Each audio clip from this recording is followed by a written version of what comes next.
I don't pay for ads on Instagram. I don't give things away to people to post them. This is marketing to me. Doing podcasts, sharing, collabing, people wearing my stuff is free marketing for me. The one thing that I hear over and over again from my customers is, I got stopped 20 times wearing this jacket. I have never seen anything like it. Like, that to me is better than a celebrity wearing my stuff. I've literally sold things off my body at the pool. I've sold a jacket off my body at the nail salon in Roslyn. Like, I'm not afraid to talk about my brand. Welcome back to New York's Business Podcast. My name is Jacob Restituto. I'm the host and owner of Restituto Media, a full-service photo and video company here based on Long Island. And today I'm joined with Hilary de Roy of Royal Native. So I'm really looking forward to hearing your story, and I appreciate you taking the ride and the time to come and chat. Thank you. Thanks for having me. I'm so excited to be here. Absolutely, it's my pleasure. So, you had your hands in a couple different things between the textile industry, but also now a brick and mortar store. Yes. A big jump, actually, a brick and mortar store in the sense of, as a lot of people are going online, I always appreciate when I hear somebody opening up a brick and mortar. It takes a lot of guts, Yeah. and it's a totally different world. So I'd love to hear you. Just let me hear your story, but I want to talk about that as we go at some point in this conversation. So I have worked in fashion for over 25 years. I did not go to school for fashion. A lot of people ask me if I went to FIT or Parsons, but I did not. I went to Boston University for advertising and PR. I worked in advertising for 5 minutes, really. And then I started assisting a fashion stylist, and that was in 2000. And I basically have uh, always loved clothing, fashion, styling, putting things together. And so I did that for a few years. I moved to California in the meantime. I moved back to New York City. And then I worked for some other designers. I worked for notably Diane von Furstenberg for a bunch of years. And then I moved to LA to open boutiques for Stephen Allen. And then when I moved back here to New York, I moved back to my hometown, Glen Cove, and got married, had 2 kids. And in the meantime, I was not really working. I was kind of like, the ideas for what is now Royal Native were kind of percolating and during that time. So when my daughter was 3, my son was 1, I decided that I was going to start a brand. And because I had so many friends that I had made in the industry, I, called on them and found a pattern maker. I found a small factory in New York City. And it's so interesting because I was just listening to another podcast talking about the tariffs. And I have always made my things in the New York City garment district. And I've always gotten my textiles, mostly vintage, from local people or people within the United States. So I feel like that's like a really good selling point for me because my prices will not be going up. I've always made my stuff, just feeling like it's really important to support local and the New York City, garment district, which is still alive. And people are like, oh my God, that's so crazy that you make everything here. But it just makes sense to me. So with that being said, I started my brand with one pair of shorts, one style shorts, and I made a bunch of different prints. And I was doing that for a long time. I had gotten a showroom that was repping me in New York and LA, and they were getting me into all of these stores. And I hired a PR person, and I was like, basically in over my head the first couple years. I lost a ton of money. I made so many mistakes. I just, it was almost like I put the horse before the cart. Is that the saying? I don't know. Like, The I cart before the wasn't big horse. enough to, yeah. So basically, I was sort of not in the place where I could produce what my showrooms wanted me to produce. And I had to kind of take a step back. My kids were really little, and I took a little step back. And I was like, you know what? I'm going to do this the way I want to do it. I'm going to make the pieces that I really believe in, and I'm not going to do so much wholesale anymore, and I'm going to do more direct to consumer. So that was probably in about 2016. I founded the business in late 2013. 2016, I was kind of like, I'm going to take a step back. So that's when I started, and I had worked in retail so much in my past. So I was kind of like, I knew what it was like to be in a shop, to run a shop. And I ended up sharing a local store in Locust Valley. It was a shoe store, and I ended up renting space inside of it from actually, so in between the years of 2016 and 2019, I was doing a lot of like high-end flea markets and pop-up shops and popping up at my friend's shop in Amagansett, New York, and doing things in the Hamptons and Florida. And then in 2019, I started sharing a shop in Locust Valley, and that went on until 2022. And then the shop next door to that shop opened for rent, and I took it. And I really, really made it my own. So my shop is called Royal Native. My brand is called Royal Native. And I sell my own stuff that I design and make, and I sell other things that I love. And a friend of mine who is a vintage dealer also shares the shop and sells vintage housewares. And it's a super fun, well curated, like happy place. And it's nice to have the brick and mortar because it's like I have this vision, it's like a whole lifestyle, a whole sort of mindset. And I get to welcome people into what is essentially like the craziness of my mind, like this happy, bright, vibrant place where people just come in and they like hang out, shop, um, chat, and just, it's just a happy place. So, So I have a lot of follow-ups based on that. You have some yes. really interesting points in that. The first, I want to talk about a couple things, so I don't forget. I'll name a Mm-hmm. couple of them. The Okay. first, I want to talk about the shorts design that you had, and then you mentioned that you weren't able to keep up with production of what your essentially wholesalers wanted. Actually, let's just start with that. Was Okay. it were they asking for too much? What was the situation with So that? it wasn't necessarily the wholesalers. It wasn't the shops that were asking. Well, certain shops wanted certain things, but it was more that the showroom, same showroom, but one location in New York City and one location in Los Angeles, they wanted me to do an entire line. So essentially, they were like, shorts, great, that's cute, but shorts are not for everyone. So let's have you design a dress, a skirt, a jacket, a top, a blouse, like pants, all these things. What I realized a year later, after essentially it was worth it, because even though I had invested a lot of money into it, the lesson that it taught me is if you are for everyone, you are for no one, because you have to like trust your gut in business, I think, so much, to the point where like people, not everyone is going to like what you do, Mm. but like the people that do like it, they're going to love it. And doing like the whole line where I had to spend money on samples, spend money on shipping the samples, spend money on producing, let's say a shop just wanted like three of one item. And I wanted to please all these people. I wanted to produce what they wanted. It was like, it was just thousands of dollars that I never saw the return of. So, I relate to that tremendously, and every time I make a quote unquote business mistake or poor opportunity or poor decision in business that ends up losing me a lot of money, I learn from my dad in the yeah. sense that he says that it's just his college tuition that he never paid. Every time that he makes a mistake or it costs a couple $1,000s, it's another course in college that he took. Yes. And as a college dropout, I'm like, sure, I Yes. can justify that because Right. you learn from it. You say, okay, Yes. what didn't work, what did work, and sometimes, to be honest with you, I find it's really interesting that there have been decisions that I made that have lost a lot of money that I still wouldn't change because I'm like, I think that was still the right choice. It Right. just didn't make me money. Right. It lost me money, but it was, Yeah. still felt like it wasn't like, oh wow, that was a terrible idea. I shouldn't have done that. Like, Right. but there are decisions I'm like, this didn't pan out the way I expected to. I would probably still do it again, and Mm-hmm. it is what it is, you Right. know. But I think a lot of business owners can relate to, and it's nice to hear from other business owners that it's like, okay, you don't have to just hit the ground running and make $1 million. That Right. you can scramble a little bit and learn from those mistakes, and then Right. build a successful brand. Totally. In fact, just a quick side note, because it's Mm-hmm. really made an impact on me. I'm a huge history fan. I love history.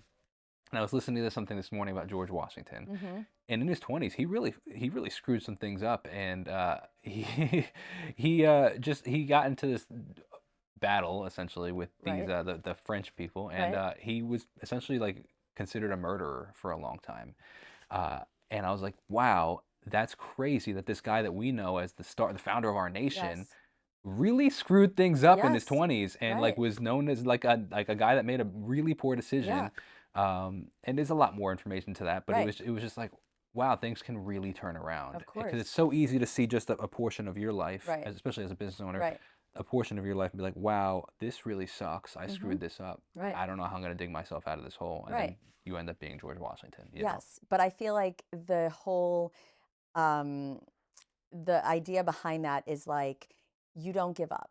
You Sure. can pivot, you can shift your model, the way you do business, the way that you see things. But I'm really proud of myself that I'm still in business 12 years later because thinking back to how, and the interesting thing about like social media nowadays is that you see all these businesses and you see these people or you see these podcast hosts or whoever it is, and they are like, they've hit like a success point, right? Or what you think is a success point. But you don't see all of the mistakes and all of the years and all the struggles and all the stuff.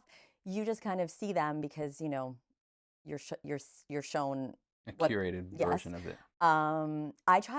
I try to share like the highs and lows of it because I'm not only interested in selling things, I'm interested in the process of things, and that's what I try to like showcase, in my business. Yeah, absolutely. Yeah. I think the benefit of that is it creates a story along with it's essentially branding, Yes. where it's creating a brand behind a person behind the brand, Right. and this is who we are, it's what we believe, and it creates an emotional connection to the consumer, where instead of it just being like, hey, here's my product, Yes. it looks beautiful, it's Yeah. really cool. Well, here's all the blood, sweat, and tears that actually went Yes. behind Right. making this product, Yeah. and the versions that didn't make it, or Right. anything like that. But just to pivot really quickly, you Hmm. mentioned that what you're wearing right now is actually a product of yours, correct? Yes. It's very So cool, yeah. thank you. This is okay. So just a little to backtrack a little bit. In 2020, March of 2020, my factory closed down for a few months, as did most of everything. And I had a stack of vintage towels in my house that I had been collecting. I'm obsessed with towels, like weirdly, but I figured if I'm this obsessed with vintage towels, there must be there probably are a few other people in the world who are as well. So I took these towels um, to my local tailor, and I had that one shorts pattern that I had started the brand with, the Queen Bee shorts. I took that shorts pattern to my local tailor with a stack of towels that I had been collecting, and I said, "Can you make these into shorts for me?" And she did. People went crazy for them. And it was this total blessing in disguise that my factory was closed down, that I couldn't go to the fabric shops to buy fabric, that I had to kind of be like, do this thing that I had been wanting to do, Mm. but I was too scared because I was like, I don't know if this is dumb. Maybe I'm the only person who's going to like this. Anyway, it totally changed my brand. I mean, this jacket. So then after I made the shorts that whole summer, and Veronica Beard picked them up for her shops, her shop in Nantucket, Southampton, Wow. all of these, um, had like all of these people who were, like not local, got to have their eyes on them and created interest in this new thing that I was doing. And then the fall came and I was like, I still want to wear vintage towels. Mm. So what am I going to do? So then I started making vintage towel sweatshirts. And then I wanted a dressier towel thing. So I started doing the jackets. And this jacket is called the Chica jacket. This style has been my best selling item for the last 4.5 years. Wow. I have sold probably 2,000 of them, which Wow. for me, when I say like I'm a small brand, it's literally just me, the cutter and sewer, my pattern maker, and those are like people, they don't like work for me. They're my like freelance Subcontractors, yeah. people. Yeah, so it's just me doing mostly everything. So it's a big deal for me. That's remarkable, first of all. I just have a quick question about Mhm. the I guess the inner workings. So Mhm. what is your role compared to like the cutter and fabric? Like Yes. what is all the different roles, So and to I make that sweatshirt, what does that look Okay, like? so to make this jacket, this is interesting because I love talking about the process of things. So, first of all, I've become very friendly with a lot of vintage dealers across the country. So, Sorry, yeah, I've been meaning to ask this. When you say vintage, are we talking 20, I 30, will 50? I What does will that look not like? use a towel that was made before 2000. Okay. I don't Geez, like so new I'm vintage now things. at this point, huh? I mean, yes. um, I pretty much try to stick with like I'm really into 70s, 80s, Okay. but 90s now. Like I'll use a lot of really cool like towels that so I was a teenager in the 90s. So like I'll use like Ninja Turtles towels or like Disney towels, Peanuts and Snoopy and stuff like that that were made in the 90s. But this is an Yves Saint Laurent towel. So sometimes I find great designer towels and then I turn them into jackets. But the one thing that is the most fun for me is I I don't actually go to thrift stores or estate sales myself to find them. I depend on all of my vintage dealers who have become friendly, who know what I'm looking for. So they will send me photos and prices and measurements of all of these towels they find. And I'll say, okay, I'm going to take these 20 from you and 10 from you, and they get shipped to my house. I open the box like it's Christmas. I'm so excited. I look at all of them, and in my head, I'm like, this one is going to be shorts. This one is going to be a jacket. This one's going to be sleeves. This one's going to be a baja, whatever. It's just like the first step. Then I put them in my wheelie suitcase. This is still how I've been doing this for 12 years. I take the Long Island Railroad to Penn Station with my suitcase. I wheel the towels to 38th Street, up the elevator, lay them out. I essentially like design things on the fly. So then I work with my cutter and sewer. It's the same person. And we lay the towels out on the table and we put the patterns on them. And I say, well, I definitely need like, you know, these lined up like this. I mean, she does an Oh wow, amazing okay. job, but everything is like one of a kind. There is, and that's what really appeals to people is It's that remarkable. it's one of one.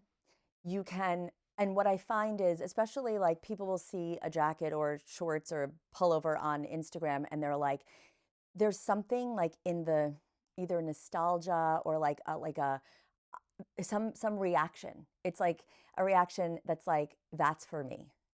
It reminds them of their childhood or their grandmother or whatever it is. And I think that's really what's kept me in business. You said in the past 4.5 years you've sold 2,000 pieces of that. So, but that's between me selling them directly and also doing wholesale for Veronica Beard I because just can't fathom how you made 2,000 in if they're all one of ones, correct? yes. It's remarkable. Hmm. I mean, how long does it take to make one? Well, if you're talking about from like beginning to finding the Well, towel to yeah, the yeah. end, I would say, you I know, mean, at that rate, you're essentially doing bulk because you're buying 30 I towels, and then now you're yeah, like looking but at the thing that I would never say is like bulk about it is that less, yes, I'm getting a bunch of towels at a time, but each one of them is like thoughtfully sure, designed and cut and sewn together. Over the last year, I've started keeping the labels, the actual labels of the designer towels, and my cutter and sewer put some puts on the them in the back. back. I try to keep like the most authentic part because talk about like storytelling, branding, and everything. It's like so important to me that each piece has like a story to it. Mm. So I might be exaggerating a little bit by 2000, but definitely over 1500 of It's these still jackets. It's remarkable. like, It's incredible. I know people are always like, I don't understand. Like, it's just you. Like, I'm not sewing them, don't get me wrong, but I do all of the other. Is one person sewing them, or they have Yes, a team of no, sewers? one It's so person, remarkable one that you're getting person. this many Yep, done. I know. It's amazing. Yeah. I So work, I like work hard, but I also enjoy my life. And sure, that's why I love, you know, you have to love it. yeah. Like, I love it. I'm curious about the external shops that you're selling in. What's the process of that? Because I know that there's different ways that you can go about that. Are they purchasing the products from you and then selling them themselves? Are you sending them on consignment, and then when they sell them, you get a paycheck? What's the So I workout of that? really only sell wholesale to Veronica Beard. And actually, at the moment, they're not, we're going to do an order like later in the season. They skipped spring and we're going to do pop ups instead. So in that case, I would sell to them. They would essentially place an order and it's actually amazing because Veronica Beard has many many shops, so they've put me into markets that I wouldn't necessarily have been exposed to otherwise, so it's really a marketing thing for me. um, Palm Beach, Southampton, Nantucket, Charleston, Pacific Palisades, Dallas, like all of these markets where there's a lot of, you know, disposable income, a lot of money. People shop in these locations, and um, I don't really do any other wholesale. So it's been great because I deal with like one person. they'll say, we want, 100 Chica jackets, 80 Queen Bee shorts, and, 50 Bajas. And they're like, this is what we don't want. Like, they don't take cartoon things in, they don't take like certain things with words, but anything else goes. And It's the it's best like, kind of client. it's the best, honestly. Like, I've been so grateful to So them. they're essentially purchasing They wholesale, are and then purchasing whatever wholesale. sells, Yes. and that. So we match our prices. Like, I don't want my stuff being sold at like a crazy markup. So it's, you have to think about that. Like, there's a person who's, going to be in Palm Beach, and they're going to buy something from Veronica Beard. Then they're going to come to my shop or my website.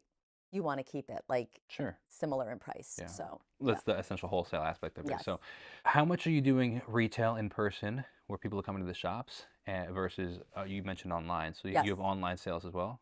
So okay, so I really have, like, besides the wholesale to Veronica Beard, and I do sell occasionally to other local shops, little little collections. Like, they'll come take like 12 jackets, and that's not on consignment. I do not do consignment anymore. I'm like, this is, choose it, Yeah. buy it, sell it, it's yours. Um, but so I have three main ways that I sell. One is my shop, obviously. One is my Instagram.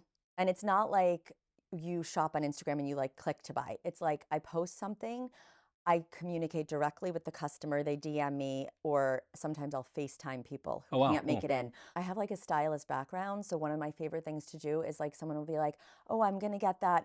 I make another jacket style. It's called the ragazza. So they'll be like, "Oh, I want that ragazza, but like, how would you wear it?" And I'm like, "Okay, let's plan the whole look." And that's like another service, I guess, that you'd say that I offer, even though it's like complimentary, but I just love to do it. So and then my website. And my website is currently being professionally done for the first time ever. I've always done it myself, and it's launching next week. Wow, that's So, exciting. yeah, so that will have like, Which, depending on when this airs, it'll be like mid-April, essentially. yes, mid-April. Yeah. I'd say April 15th would be, or maybe like a couple days later than that. But I'd say my shop is probably 30%.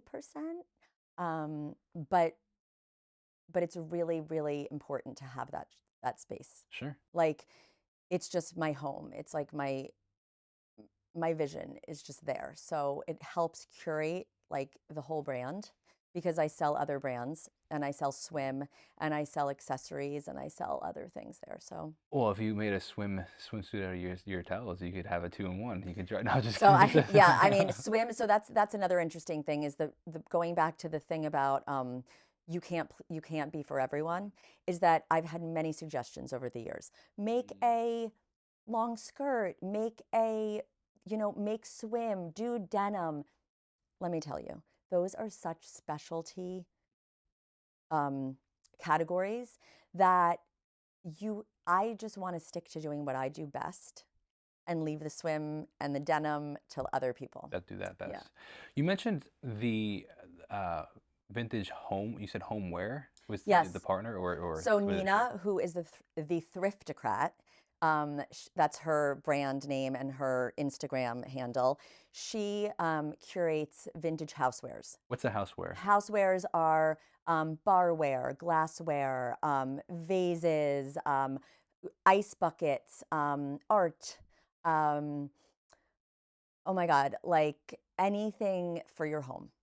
And she also does furniture. She sells vintage furniture. And basically, if there's one thing about me that is like really just something that defines me, is that if I can find something that's old versus something that's new, I will go for the old Sure. every time. I agree with that, absolutely. Yeah.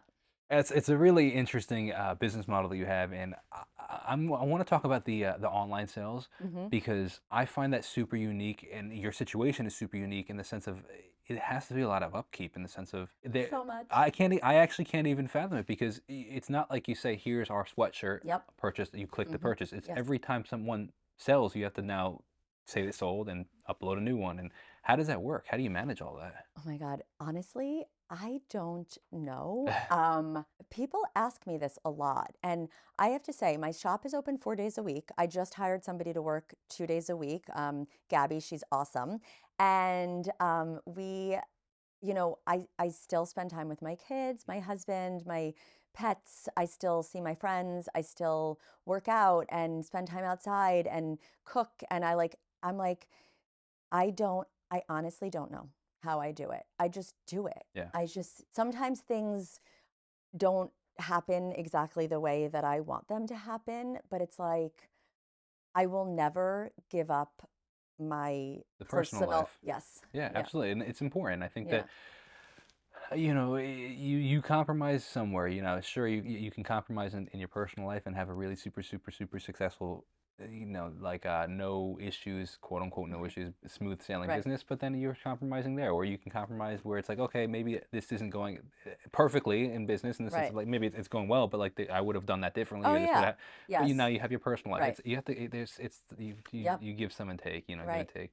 But yeah, it's really interesting to hear your format. What is the typical pricing at the moment for a jacket like this, for Okay, example? so this jacket, if it were to be for sale, would be about $550. That is because the towel, so I take into account how much the towel or towels, because sometimes it takes more than one to make an item.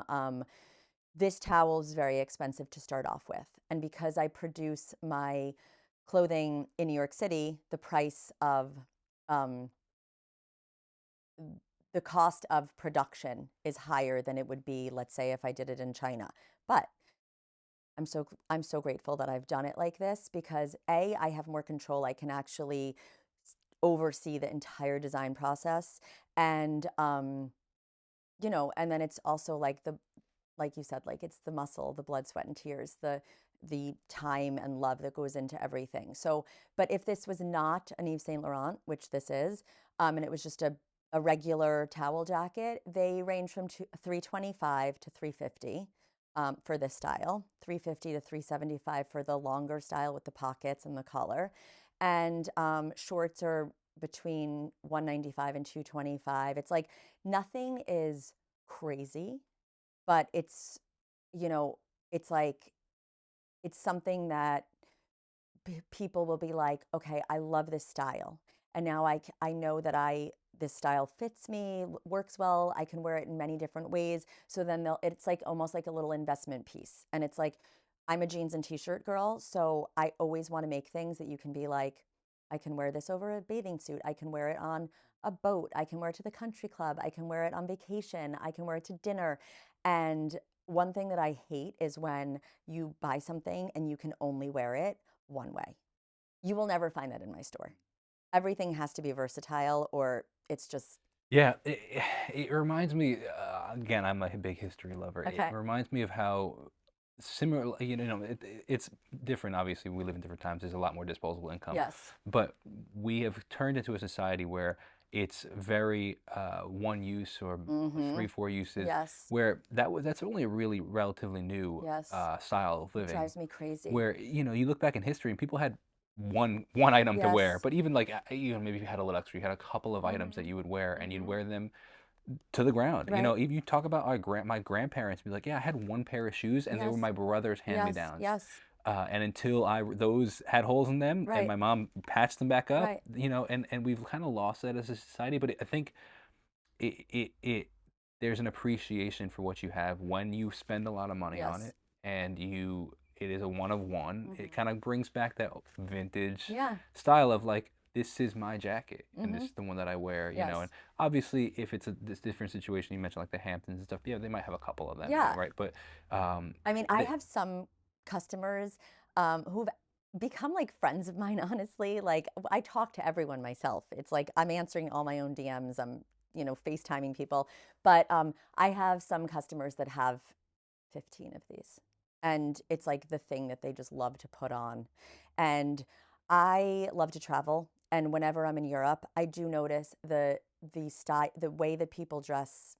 Yeah, I just got back from Paris. It's like you have a coat and it's like the same coat, but then you wear a different scarf or you wear a different pant or whatever it is. But going back to that, like that idea that, you know, fast fashion is, Mm. I, it's like makes me, it makes me sick. I Mhm. hate it.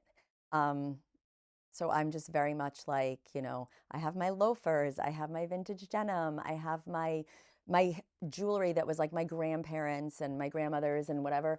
And then, of course I'm not buying like certain things vintage, like my socks are new, but it's nice to have this kind of appreciation, this resurgence of like something being special and keeping it for a really, really long time. And that's like built into my clothes, you know? Yeah, it's like anything, to be honest with you, in the sense of people say, "Oh, I could spend cheap on food," but then you end up paying for it later in healthcare costs, Yes. right? Or why would I spend the money on a gym, but then you end up getting sick and needing to go, Mm-hmm. what a treatment, Mm-hmm. right?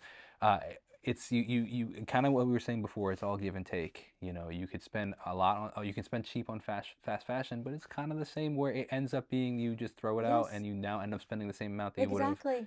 buying new shoes And every you're year. filling a landfill. Yeah. It's so bad. There was a quote, I love quotes too, and there was a quote, I can't remember who said it, but it said, buy the best and you'll only cry once. Mm. And that to me is like, if you want to spend $500 on a jacket that you will have for 30 years, like a trench coat or something classic, instead of buying exactly five different cheapy jackets or whatever. And that's actually why thrifting and vintage shopping is so great, because you can get something that may have been secondhand, like a secondhand thing. Um, and I've actually been collecting robes, vintage robes, and I am going to turn them into jackets. So when I see something like that, when I see something that's like from the 80s or 90s, I'm always like, how can I make that, And sometimes I just keep it the way that it is and I just wear it like a vintage blazer or something. But my mind is always working Yeah. and like, I want to talk about the brand name because I think that branding can really make or break a company. yeah. And I find Royal Native to be an incredible job at branding. You can see that in any store, in any, for example, the Hamptons, Nantucket, even somewhere local, and be like, Mhm. oh, this must be a national brand. There's just something behind it, the name, that just has a very, very timeless, but also uh, powerful. I don't know how to Yeah. explain it, but I don't know if anybody's ever said this, but like it just sounds like it's professional. I guess the word would be. I don't know I how to love explain it. that. No, thank you. Well, Otherwise, first of all, naming things is, if I didn't do this, if I wasn't doing this, I always say I'd be a photographer or an interior designer.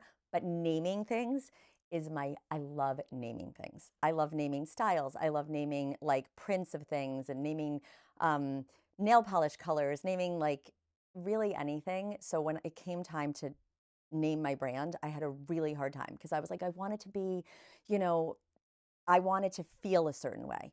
And then a few years ago, I was going to change the name of my brand. And I posted on Instagram and I said, thinking about changing the name of my brand. People were up in arms. They were so mad. They were like, what? Why would you do that? It's such a great name. And essentially, what it means is there is a high low element to my brand, right? I the royal is like this elevated, like super high end sort of feeling.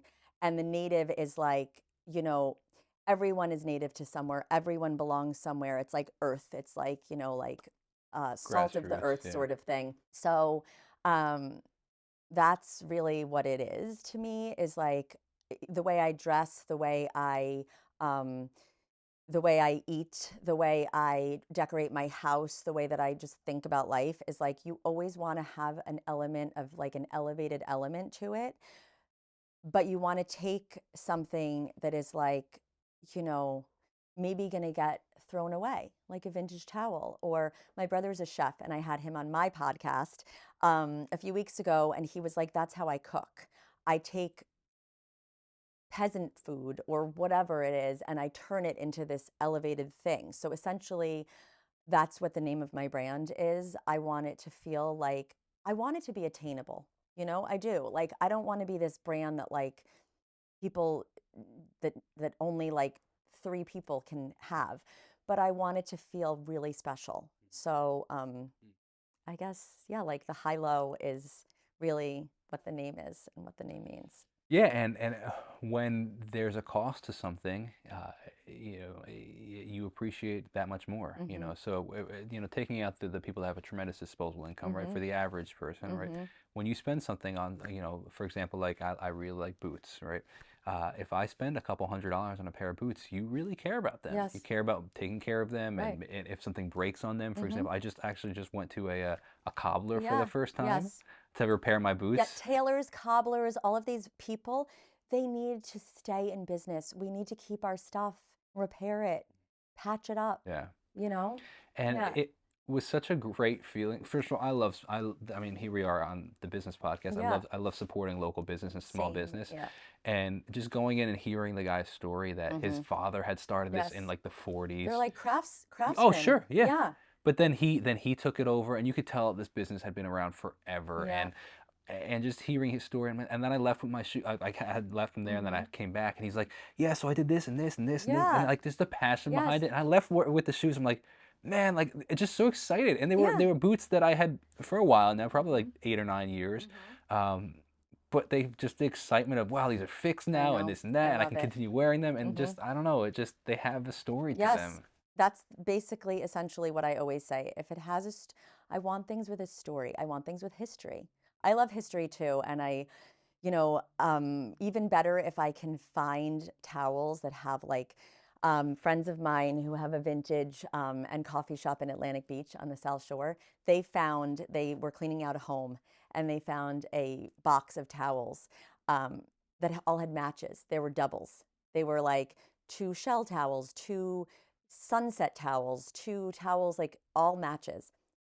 They sold them to me. I made sets out of them. I made one was a short and Oh, one that's was a cool. jacket, keeping them together. And then I made up the story that these towels belonged to this old couple.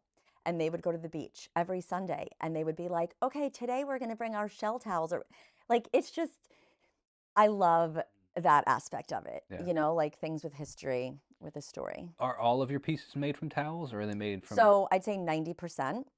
And then I collect vintage tablecloths, vintage sheets, pillowcases. Um, and I still love African wax print, which is actually what I started my brand with. It's like almost like a batik sort of cotton. So those other fabrications that are not towel, that are not terry, will find their way into, lining of something or skirts or I've done dresses. I have this little Lucia dress that's made out of sheets. Um, and again, they're all one of a kind. So, The one of a kind aspect of it is remarkable to me. yeah. What's next in business? What are you excited about? I'm excited about sort of almost doing less. I know that sounds crazy, but doing less of more thoughtful things. So, while I say I've sold 1,500 to 2,000 of this jacket, um, I want to do some really, really like almost, I know these are one of a kind, but like I want to almost do like a bespoke sort of thing where a person is doing a little more custom. So I'm going to work on that. I am sort of going to experiment with doing some silk scarf jackets, Wow. doing a new beach bag, doing, and then again, it's like bringing some new brands into the shop. I love to do pop-ups, so I do pop-ups with vintage denim, vintage t-shirts, and just vintage bags. And see, this is like the cool thing is that because the shop is really mine and I can do whatever I want, it's like the sky's the limit. I can have, we do art classes sometimes after hours. I was talking about doing a flower workshop this summer. Um, it's just like fun. I just like to invite people into the shop and my podcast. So I have a podcast called Never Over the Hill, which is my name, Hilary. It's spelled with one L, and it's really like a little conversations about personal style. And I'm about to do my 15th episode tomorrow. So with a girl whose name, it's so crazy. The name of her brand is High Low Brooklyn, which is high low exactly. She takes vintage couches Oh wow. and reimagines them. And you work with her. And I have one of the couches, and she's coming tomorrow. So it's just, So what's the format of your podcast? You actually took the words right out of my mouth. I was going to ask about the oh podcast yeah, next. okay. So So the format is people come sit on my couch that high-low Brooklyn that's cool. designed with me in the back of my shop, and it's same thing, conversational. I have about 9 questions that I ask. One of them is, do you have a daily uniform? So that gets the conversation started. Do you have a name for your style? Which I do, and I love what people come up with. What is the name for your So style? my style is sexy tomboy. Okay. And that means it's another element of the high-low kind of model where um, it's like if I'm wearing something that has like a low neck, I will wear something that's almost like cool jeans that are like more like boy jeans, you know. If I am wearing like a mini skirt, I'll wear like a vintage oversized sweatshirt. It can never be so like one or the other. And it has to have elements of like, you know, maybe I'm wearing a vintage Louis Vuitton bag, but then I'm wearing like sneakers on the bottom, like Converse or whatever. It has to have that element of like chic and elevated and sexy, a little twist to very down to earth, like 12-year-old skater kid from Venice Beach. What would you say the primary demographic for your customer base is? I'd say the primary demographic is late 30s to early 50s. With that being said, that's probably because I'm 47, so I feel like I gravitate to, or not I, like my customer is like somebody who has a similar lifestyle to me, but then sometimes it's a teenage girl who comes in with their mom, or it's um, you know, a mother and daughter older who shop. Like I have plenty of customers in their 70s and 80s who are so chic, and it's like I just love I love helping people pick their. Typically women. Yes, definitely Is your women. line all women's wear? So I have one style that's unisex. It's the Baja. What is a A Baja? Baja is, do you remember those Mexican pullover hoodies that are like striped Yes. and you'd get them like on the street? And I took one. That's a Baja? Yes, I Okay. took one. I had my pattern maker redo it. Um, it's basically like you wear it after you swim or surf or, you know, on vacation, summer, Yeah. yeah. Do you think you'll ever get into menswear? So I've done some men's Hawaiian shirt styles before, and another thing that I do is I work with my friend Joy, who's a chain stitch embroiderer, and she will take. Sometimes I'll give her. Right now, she's got a bunch of vintage sweatshirts at her studio. She'll take vintage Hawaiian shirts from me or vintage. So sometimes I do like men's Hawaiian shirts, men's sweatshirts, and I will embroider them with things. So last year I did a little collection with Sea City Vintage, my Atlantic Beach friends, and I just put like funny sayings, towel pockets, and stuff like that. So I definitely have stuff for men, but like I said, I want to stick with what I do best. If you're for everyone, you're not for anybody. Exactly, yeah. Yeah, So absolutely. Sorry, I cut you up, but no, that's no, no, exactly but what you're that's saying. like the vibe. I will always have like a little something for men. My son and husband wear the Bajas all the time, and yeah, but women's is like my main focus. So being that everything is 101, Mhm. how do you market your brand? Do you market the individual products? Do you market the style of, for example, jacket or sweatshirt? Do you market yourself as a whole as a brand? What does marketing look like? And is there some sort of paid marketing or is it all organic at the time? Okay, so I am really, what I find is that I am my brand. It has to feel authentic. I can sense like a paid ad on Instagram from a mile away, and they drive me crazy. So this is marketing to me. Doing podcasts, sharing, collabing, um, just organically kind of like I don't pay for ads on Instagram. I don't give things away to people to post them. I just find that that doesn't resonate with my customers. Um, I will be honestly where people wearing my stuff is free marketing for me. So like I have customers. The one thing that I hear over and over again from my customers is, they'll send me DMs.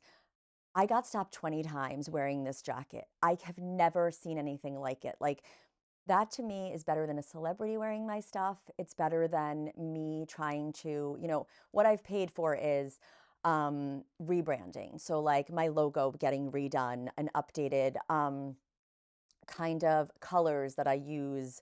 I work with a woman, Kristen, who I really love, and she did my logo a few summers ago. And we did like a whole kind of like rebranding vibe, I guess you could say. Um, I'm paying for my website to be redone right now. I love to write, so emails are always helpful. Um, and but it's really like organic, sort of just like if I'm at a hotel, let's say I'm at the Standard Miami, which is one of my favorite spots, like I've literally sold things off my body at the pool. Um, I've sold a jacket off my body at the nail salon in Roslyn. Like it's just I'm not afraid to talk about my brand. I'm not like one of those people who's like, someone will compliment me and I'll be like, thanks. I'm like, oh my God, I made this jacket. Do you want to hear the story behind it? So, I definitely am proud of it and I will talk about it. Yeah. So, On a practical note, for businesses that might be similar to yours, or whether they're just starting out, or whether they're well established, are there any practical tips or tools or softwares or anything like that that you found really helpful in your business? I would say visually taking a lot of pictures, not just pictures of your own products, but pictures of things that go along with the story that you want to create. I'm a huge picture taker, and I'll even, you know, don't be afraid of competition because, like, basically, the more that you're working together with people who are doing either, something that's complementary, it's only bringing more eyes to what you're doing. And I actually kind of, this is my one piece of advice. If you're doing something that you've thought up and you're not copying anybody and you've really thought this up on your own, put blinders on. Do not look at, I had to stop following other people who were designing things out of towels because I would constantly be like, wait, are they doing it better? Are they doing, are they getting more customers? Are they, and there is room for everyone to succeed. Nobody is doing it like you are doing it. So if you're always looking around you, it's really distracting, And really discouraging. really discouraging. It took me it took me 10 years to get 10,000 followers on Instagram because I never paid for followers. I was just doing everything myself. And then I would see these other brands like start out and it's like, well, I don't understand. It would frustrate me so much. So I Sure. finally had to say, like, I am literally putting blinders on. I am not going to see what anyone else is doing. I'm keeping my vision straight ahead. And that's it. So don't compare yourself to anybody. I couldn't agree more. Yeah. That is such a powerful piece of advice. I think it's people. It's harder than you realize. I think I commend you because I think it's harder than people realize to actually do that. Mm-hmm. There's some sort of addictive part of us that want to look at other people and what Oh, other yeah. people are doing, Yeah. whether it makes us feel better or worse. Yes. It's almost like the news where Mm-hmm. we're like it's hard to stop looking at a Yes. dumpster fire. Yeah.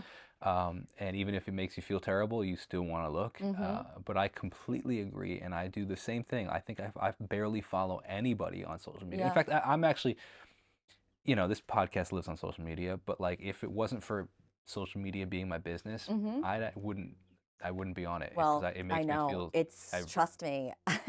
I spend way too much time on Instagram and I do have a TikTok, but I'm not, I forget about it essentially. But it's like that love-hate thing. It's like you, we need it, Mhm. but I also don't want to need it. Yeah.